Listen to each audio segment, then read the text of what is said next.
যখনই মন খারাপ হবে যাই নামাজটা বিছিয়ে রবের দরবারে সিজদায় পড়ে যাবেন, কপালটা আপনার মাটিতে লাগবে, নাকটা মাটিতে লাগবে, মুখে থাকবে সুবহানা রাব্বিয়াল আলা।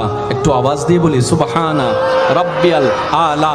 আপনি ফিসফিস করে রবের প্রশংসা করতে থাকবেন, সেই শান্তিদাতা রব আপনার ব্রেইনের মধ্যে, আপনার মনের মধ্যে শান্তি দেওয়া শুরু করবে, প্রশান্তি দেওয়া শুরু করবে, সুকুন দেওয়া শুরু করবে। সুবহানাল্লাহ সুবহানাল্লাহ সুবহানাল্লাহ।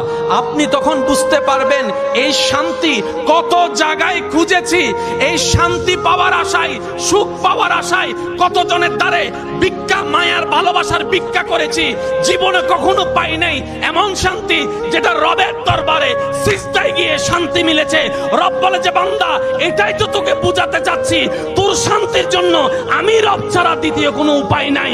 বাধ্য হয়ে ইন্না লিল্লাহি ওয়া ইন্না ইলাইহি রাজিউনের মাধ্যমে, কুল্লু নাফসিন যায়িকাতুল মউতের স্বাদ গ্রহণ করার মাধ্যমে একদিন আমাকে বাধ্য হয়ে আমার কাছে তোকে আসতে হবে। সে আসার আগেই দিল থেকে আমার কাছে চলে আয়, তোর জন্য দুনিয়া